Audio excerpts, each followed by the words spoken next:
NEET 2026க்கு சில பேர் வந்து பார்த்தீங்கன்னா, ஒரு இன்ஸ்டிடியூஷன் போய் கோச்சிங் சென்டர்ல படிச்சுட்டு இருப்பாங்க. சில பேர் வீட்ல இருந்தே படிப்பாங்க. படிக்கிறதுக்கு ரெடி ஆயிட்டு இருப்பீங்க. ஆனா, எந்த புக் படிக்கணும் அப்படின்னே தெரியலையே அப்படின்ற மாரி கன்ஃப்யூஷன் நெறைய பேருக்கு. இப்ப நம்ம ஒரு சீரியஸ் ஆஃப் டிப்ஸ் வந்து குடுத்துட்டு இருக்கோம். எப்படி பண்ணணும்? என்ன செய்யணும்? பேரண்ட் ஆங்கிள்ல என்ன செய்யணும்? பேரண்ட் ஆங்கிள்ல என்ன செய்யக்கூடாது? குழந்தைங்க என்ன செய்யணும்ன்றத பார்க்கணும் அப்படின்னு குடுத்துட்டு இருக்கோம். இதுல நெறைய பேர் கமெண்ட்ஸ் என்ன குடுத்துருக்காங்க அப்படின்னா, புக்ஸ் கொஞ்சம் ரெக்கமெண்ட் பண்ணுங்க சார். என்ன புக் படிக்கணும்ன்றதே கரெக்ட்டா எங்களுக்கு இல்ல அப்படின்ற மாரி குடுத்துருக்காங்க. என்ன புக்ஸ் வந்து இனிஷியல்ல படிக்கணும்? என்ன புக்ஸ் வந்து ரெஃபரன்ஸ்க்கு யூஸ் பண்ணணும்? இல்ல பிராக்டிஸ்க்கு என்ன மெட்டீரியல் வேணும்? அப்படின்லாம் எங்களுக்கு தெரியல. எங்களுக்கு அது தெரிஞ்சதுன்னா போதும். நாங்க அத கரெக்ட்டா யூஸ் பண்ணி மார்க் ஸ்கோர் பண்ணுவோம் அப்படின்றாங்க. அத தான் நம்ம இந்த வீடியோல பார்க்க போறோம். நான் உங்கள் கோவிந்தராஜ் ஆர்ஜிஆர் அகாடமி சார்பா உங்கள்கிட்ட பேசிட்டு இருக்கேன்.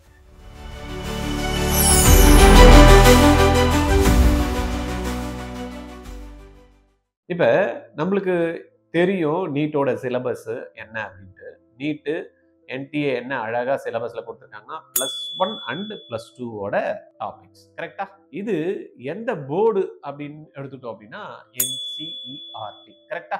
அப்ப நேஷனல் லெவல்ல இருக்கக்கூடிய அந்த போர்டுல என்ன சிலபஸ் வச்சிருக்காங்களோ, அந்த சிலபஸ் பேஸ் பண்ணி தான் இந்த கொஸ்டின்ஸ் வந்து ஃப்ரேம் பண்றாங்க. இல்லையா? அப்ப நம்மளுக்கு தெளிவா தெரியுது, கொஸ்டின்ஸ் எல்லாம் எந்த போர்டு சிலபஸ் ஃபாலோ பண்ணணும் அப்படின்னு. என்ன போர்டு? சிபிஎஸ்இ போர்டுன்னு சொல்ல வேண்டாம். ஏன்னா சில போர்டு வந்து பார்த்தீங்கன்னா, சிபிஎஸ்இ போர்டுனாலும் சரி, சில வேற ஸ்டேட் போர்டு கூட பார்த்தீங்கன்னா, எதை ஃபாலோ பண்றாங்கன்னா, NCERT சிலபஸை ஃபாலோ பண்ணுறாங்க. அப்ப இந்த நீட்டோட சிலபஸ்ல நம்ம எடுத்து பார்த்தோம்னா, NCERTல இருக்கக்கூடிய சிலபஸ் தான் வந்து பார்த்தீங்கன்னா நீட்டுக்கும் இருக்கு. அப்ப நம்ம என்ன புக்கு ஃபாலோ பண்ணணும்? NCERT புக்கு தான் நம்ம வந்து ஃபாலோ பண்ணணும்.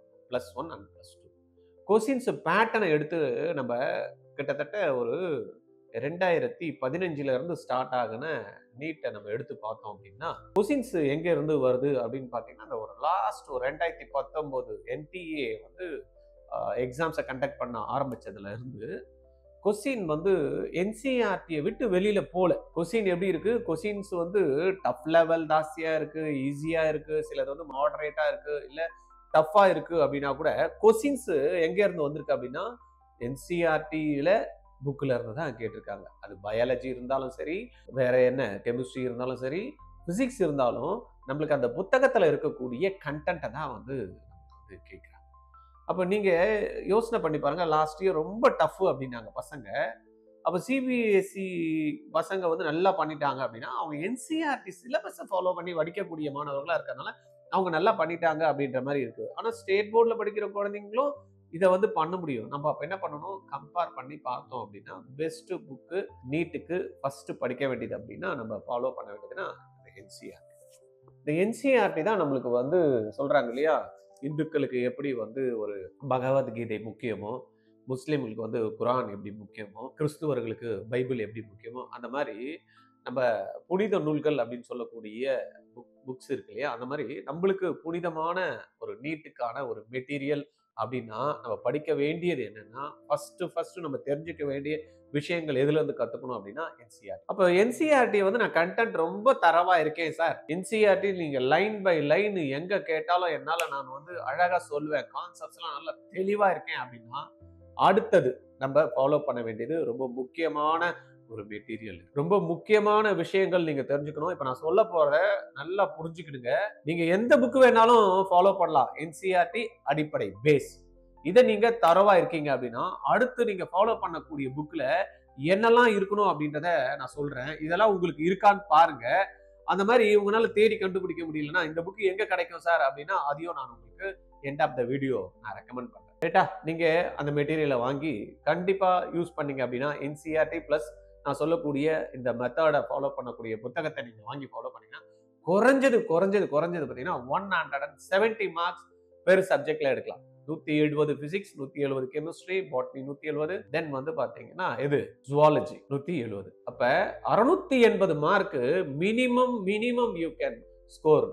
சரி, அப்ப எப்படி சார் இருக்கணும் அப்படின்றது புத்தகம் அப்படின்னு பார்த்தானா, ஒரு கைடு உங்களை வந்து வழி நடத்துது. நீங்க கண்டென்ட் படிச்சிட்டீங்க, அந்த கண்டென்ட்டை எடுத்து நம்ம எக்ஸாமுக்கு ப்ரிப்பேர் பண்றப்ப ஃபர்ஸ்ட் எப்படி இருக்கணும் அப்படின்னா, அந்த டாபிக்ல இருந்து ப்ரீவியஸ் இயர்ஸ்ல இருந்து ஒரு 10 வருஷத்துக்கு அந்த டாபிக்ஸ்ல ஒவ்வொன்றுத்துலயும் இருந்து எப்படி கேட்டிருக்காங்க அப்படின்ற ஒரு ட்ரெண்ட் அனலைஸ் இருக்கணும். அப்பதான் உங்களால வந்து பாத்தீங்கன்னா எதை கான்சென்ட்ரேட் பண்ணணும், எது ஹையர் கான்சென்ட்ரேட் பண்ணணும், எதுக்கு ப்ரியாரிட்டி கம்மி கொடுக்கணும் அப்படின்றத நமக்கு தெளிவா தெரியும்.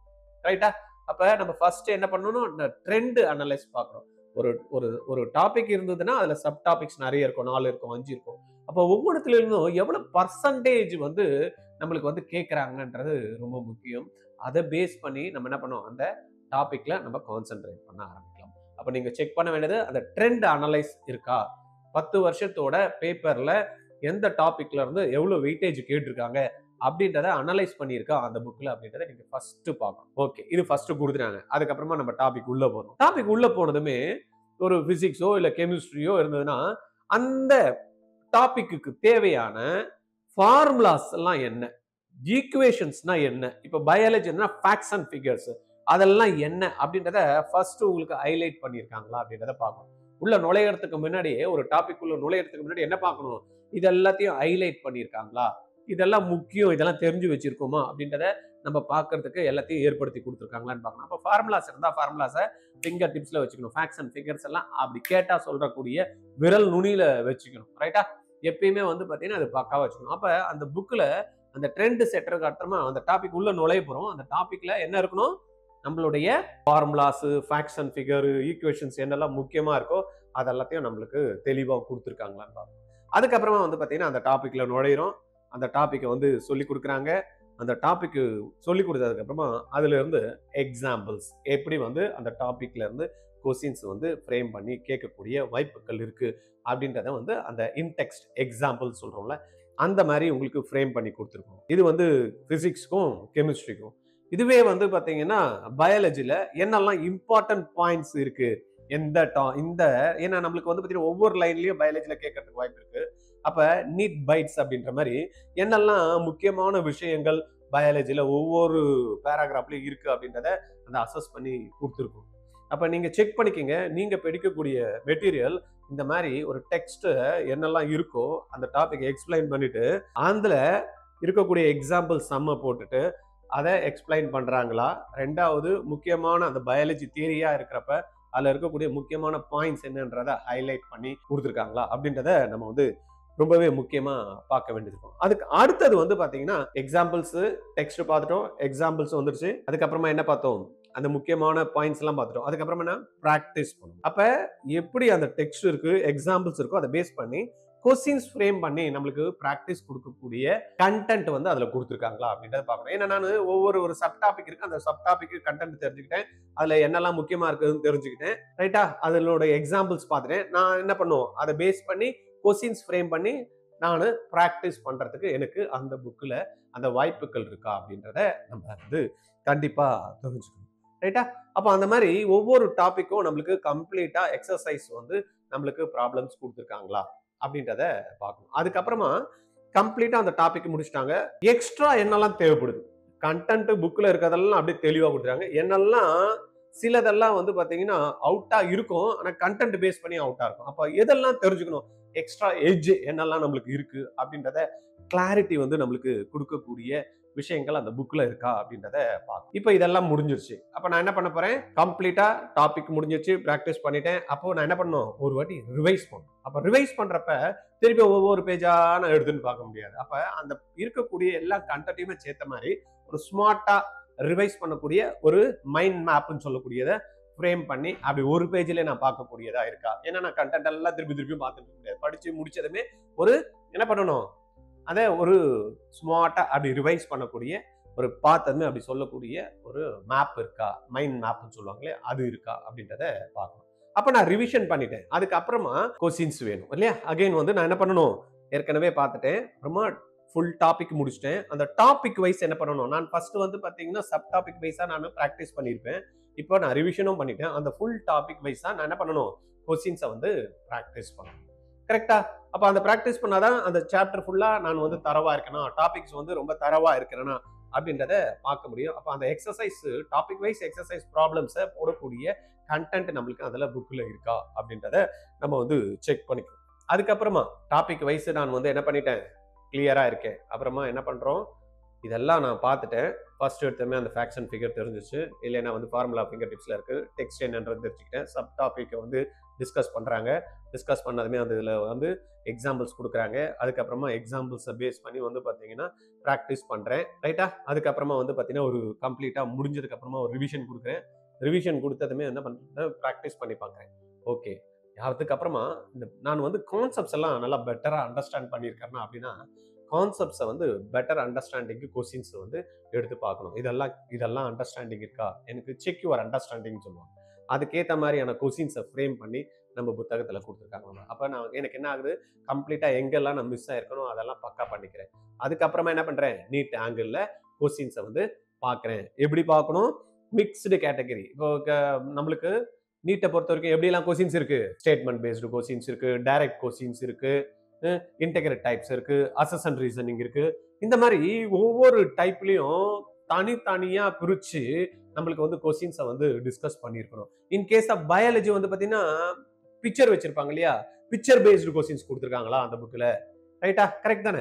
இதே வந்து பாத்தீங்கன்னா கொஸ்டின்ஸ் பிசிக்ஸ் வரப்ப இன்டெகிரேட் டைப்ஸ்ல, ஏன்னா இப்ப ஜேஇயோட கொஸ்டின்ஸும் வந்து கேட்கறதுனால integrate types questions, numerical based questions, இது எல்லாத்தையும் ஒவ்வொன்றா ஸ்பிளிட் பண்ணி அசஸ் அண்ட் ரீசனிங், ஸ்டேட்மெண்ட், மேட்சிங், ரைட்டா, இது எல்லாத்தையும் பேஸ் பண்ணி நம்மளுக்கு வந்து கொஸ்டின்ஸ் வந்து ஃப்ரேம் பண்ணி கொடுத்துருக்காங்களா அப்படின்றத ஒவ்வொன்றத்தையும் நம்ம வந்து பார்க்கணும்.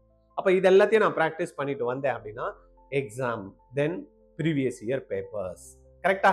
இதெல்லாம் நான் பார்த்துட்டேன். இது எல்லாத்தையும் பேஸ் பண்ணி இந்த டாபிக்ல ப்ரீவியஸ் இயர்ல இருந்து எப்படி எல்லாம் கொஸ்டின்ஸ் கேட்டிருக்கான் அப்படி தெரிஞ்சாதானே எனக்கு கம்ப்ளீட் ஒரு ஐடியா நிறைவான மாதிரி இருக்கும். அப்ப கம்ப்ளீட் சர்க்கிள் ஒன்று முடியணும் அப்படின்னா நம்மளுக்கு என்ன வேணும், இது எல்லாத்தையும் நான் பக்காவா பண்ணியிருக்கேன்னா, இதெல்லாம் நான் தெரிஞ்சு வச்சிருக்கேன்னா, ப்ரீவியஸ் இயர்ல கேட்டிருக்க கொஸ்டின்ஸ் எல்லாத்தையும் நான் பார்க்கறப்ப ஓ இப்படிதான் இருந்தது, இப்படிதான் வந்து அசிஸ்டன்ட் ரீசனிங்ல கேட்டானா, இந்த வருஷம் இதையே வந்து பாத்தீங்கன்னா இந்த ஸ்டேட்மெண்ட் பேஸ்டு கொஸ்டின்ஸ் கேட்டிருக்கானா, ஓ அதுக்கு முன்ன வருஷம் வந்து டைரக்டா கேட்டானா அப்படின்ட்டு என்னால வந்து கம்ப்ளீட் அனலைஸ் பண்ணக்கூடிய ஒரு ஸ்ட்ராட்டஜியை வந்து பாத்தீங்கன்னா நம்மளுக்கு இந்த எக்ஸாம் ஓட ப்ரீவியஸ் இயர் பேப்பர்ஸ் இருக்கிறப்ப தான் நம்மளுக்கு ஒரு கம்ப்ளீட் கிளியர் ஐடியா எப்படி எல்லாம் வந்து கேட்கறான் அப்படின்றத தெரிஞ்சுக்கும். அப்ப இதெல்லாம் பாக்குறப்ப இதுக்கான சொல்யூஷன் எங்க போறது, கரெக்டா இந்த பிராக்டிஸ் பண்றப்ப அது கரெக்டா தப்பான்னு நம்மளுக்கு தெரியாது. கீஸ் வேணும் இல்லையா, அப்ப அந்த கீஸும் இருக்கணும். கீஸ் மட்டும் எனக்கு இருந்தா போருமா, இதுதான் ABCDன்னு இருந்தா மட்டும் போதாது. அது எப்படி அரைவாச்சு, ஒரு ப்ராப்ளம் நான் போடுறேன்னா அதுல எப்படி வந்து பாத்தீங்கன்னா எனக்கு வந்து சொல்யூஷன் எடுத்துன்னு வந்து கொடுத்தான் அப்படின்ற அந்த கீஸ் வித் அந்த சொல்யூஷனும் இருக்கக்கூடிய ஒரு மெட்டீரியலா இருக்கணும். இது எல்லாத்தையும் நான் சொன்னது எல்லாத்தையும் உங்களுக்கு ஒரு ஒரு புக்லெட் வந்து உங்களுக்கு ஒரு கைடு வந்து கொடுத்தேன்னா கண்டிப்பா அந்த கைடை நான் வாங்கலாம். இதெல்லாம் நான் எங்க சார் போய் தேடுறது, நீங்க சொல்றதெல்லாம் நான் எங்க சார் ஒவ்வொன்றாத்தையும் போய் செக் பண்றது அப்படின்னா நீங்க கவலையே படாதீங்க. ஆர்ஜிஆர் அகாடமில வந்து குழந்தைங்களுக்காக அருமையான மெட்டீரியல்ஸ் வந்து பார்த்து ரெடி பண்ணியிருக்கோம். எப்படி வந்து ஜேஇயோட கொஸ்டின்ஸோ ஐஐடி அட்வான்ஸோட கொஸ்டின்ஸோ கேட்பானோ அந்த மாதிரி பயாலஜில வந்து பாத்தீங்கன்னா எப்படி லாங் ஆன்சர் இருந்தாலும் சரி, அந்த லென்த்தி கொஸ்டின்ஸ் இருந்தாலும் சரி, ஷார்ட் ஆன்சர் இருந்தாலும் சரி, அசஸ் ரீசனிங் இருந்தாலும் ஈஸியா பண்ற மாதிரி என்ன பண்ணிருக்கோம், நம்ம இந்த கொஸ்டின்ஸை வந்து நம்ம இந்த புக்கை வந்து ரெடி பண்ணிருக்கோம். இந்த புக்கு மட்டும் உங்க கையில இருந்தா போதும். இந்த பயாலஜி, தென் கெமிஸ்ட்ரி, அதுக்கு அடுத்தது வந்து பாத்தீங்கன்னா இந்த பிசிக்ஸ். நான் சொன்ன இந்த 15 பாயிண்ட்ஸும் வந்து பாத்தீங்கன்னா இதுல அட்டகாசமா கவர் ஆகும். இந்த புக்கு மட்டும் உங்க கையில இருந்தது அப்படின்னா நீங்க தாராளமா 170 180க்கு 170 680 மார்க் எடுக்கலாம்ப்பா. MMC guarantee. முடிஞ்சா ஜிப்மர் சீட்டை நம்மளால தட்டிக்க போறதுக்கு நல்ல அருமையான வாய்ப்பு. இதை தவிர நீங்க எதுவுமே ப்ரிப்பேர் பண்ணணும்னு அவசியம் இல்லை. இந்த ஒரு புக்கு மெட்டீரியல் மட்டும் ஆர்ஜிஆர்ல ஒவ்வொன்றும் வந்து பாத்தீங்கன்னா 10 இருக்கும். இது எல்லாமே என்ன சார் ஒரே ஒரு புக்கு தான் காட்டுறீங்க அப்படின்னா இந்த மாதிரி வந்து பாத்தீங்கன்னா 10 இருக்கும். 11க்கு தனியா, 12க்கு தனியா, கீஸ் அண்ட் சொல்யூஷன்ஸ்க்கு வந்து பாத்தீங்கன்னா தனி புக்லெட். ஏன் இது தனி புக்லெட் வச்சிருக்கோம் பாருங்க, இங்க வந்து கொஸ்டின்ஸ் போட்டுட்டே இருப்பான், எடுத்து திருப்பி பக்கத்துல பார்த்து இதுதான் கீயா இதான் சொல்யூஷன் அப்படிலாம் பார்க்கக்கூடாது. First you have to complete. எல்லாம் பண்ணி முடிச்சதுக்கு அப்புறம் தான் அப்புறமா என்ன பண்ணணும், அந்த கீஸ் அண்ட் சொல்யூஷன்ஸ் எடுத்து நீங்க வந்து கரெக்டா இருக்கா அப்படின்றத செக் பண்ணணும். அந்த மாதிரி ஒவ்வொன்றுமே வந்து பாத்தீங்கன்னா பிசிக்ஸ்ல வந்து 10 புக்கு, கெமிஸ்ட்ரியில வந்து 10 புக்கு, பயாலஜில வந்து 10 புக்கு, 30 புக்கு உங்களுக்கு இருக்குங்க. ரைட்டா? 30 புக்கையும் நீங்க வாங்கி ரெடி பண்ணிட்டீங்க, NCERT மெட்டீரியலை கவர் பண்ணிட்டீங்க அப்படின்னா தாராளமா நீங்க வந்து கவர்மெண்ட் சீட்டு அஷ்யூர்டா வாங்கிடலாம். இது ஃப்ரீயா இல்ல, ரைட்டா? வெளியில கிடைச்சதுன்னா இந்த மாதிரி மெட்டீரியல் நீங்க தாராளமா வாங்கிக்கோங்க. இதெல்லாம் நாங்க தேடி எல்லாம் வாங்க முடியாது சார் அப்படின்னா ஆர்ஜிஆர்ல நீங்க இந்த மெட்டீரியலை நீங்க வாங்கிக்கலாம். ஒரு சப்ஜெக்ட் பிசிக்ஸ் மட்டும் மெட்டீரியல் வேணும்னா 2000 rupees, கெமிஸ்ட்ரி மட்டும் வேணும் அப்படின்னா அந்த 10 புக் வந்து 2000 rupees, பயாலஜி மட்டும் வேணும் அப்படின்னா 2000, மூணும் சேர்த்தும் நீங்க வாங்கிக்கலாம். ரைட்டா? உங்களுடைய கெப்பாசிட்டி எப்படி இருக்கு, உங்களுக்கு எது வேணும், எந்த செட்டு வேணும் அப்படின்றத என்ன கேட்டா இந்த 3 புக்குமே 30 புக்குமே உங்ககிட்ட இருந்தது அப்படின்னா, இந்த 30 புக்குமே உங்ககிட்ட இருந்தது என்சிஆர்டியோட அப்படின்னா, தாராளமா இண்டிவிஜுவலா படிச்சாலும் சரி, நீங்க இன்ஸ்டியூட் போய் படிச்சாலும் சரி, இந்த மெட்டீரியல் தவிர எந்த மெட்டீரியலுமே தேவை கிடையாது. ஏன்னா இது வந்து பாத்தீங்கன்னா இந்தியால இருக்கக்கூடிய நம்பர் 1 மெட்டீரியலுங்க. இந்தியால இருக்கக்கூடிய ஒரு நம்பர் 1 பப்ளிஷர்ஸை வச்சு நம்ம என்ன பண்ணிருக்கோம், நம்மளுடைய கண்டென்ட்டை ரெடி பண்ணி குழந்தைங்களுக்காக கொடுத்துருக்கோம். யூஸ் பண்ணுங்க. ரைட்டா? யூஸ் பண்ணுங்க, மார்க் எடுங்க, கவர்மெண்ட் சீட்டை அப்படி அடிச்சு தூக்குங்க. ரைட்டா? என்கிட்ட பேசணும்னு நினைக்கிறீங்களா? 9176552121 இந்த நம்பர்ல கால் பண்ணி நீங்க எப்ப வேணாலும் பேசலாம். இந்த வீடியோவை தயவு செய்து உங்களுக்கு தெரிஞ்ச 11 and 12 யாரெல்லாம் நீட்டு படிக்கிறாங்களோ, யாரெல்லாம் ரிப்பீட் பண்றாங்களோ, யாரெல்லாம் டிராப் பண்ணி பண்றாங்களோ, யாரெல்லாம் ரீரிப்பீட் பண்றாங்களோ, தயவு செய்து இந்த மெட்டீரியலை மட்டும் அவங்களுக்கு வந்து போய் சேர்றதுக்கு இந்த வீடியோவை ஃபார்வர்ட் பண்ணிடுங்க. போதும், அவங்க பார்த்துப்பாங்க. அவங்க கிட்ட என்கிட்ட பேசினாங்கன்னா நான் அவங்களுக்கு எக்ஸ்பிளைன் பண்ணிக்கிறேன். இந்த வீடியோவை பார்த்தாலே போறோம், அவங்களுக்கு வந்து செல்ஃப் எக்ஸ்பிளனேட்டரி இது எல்லாத்தையும் கம்ப்ளீட்டா தெரிஞ்சுப்பாங்க. இதுல இருக்கக்கூடிய ஒவ்வொரு கண்டென்ட்டையும் நம்ம டீடைல்டா வந்து பார்க்கலாம்.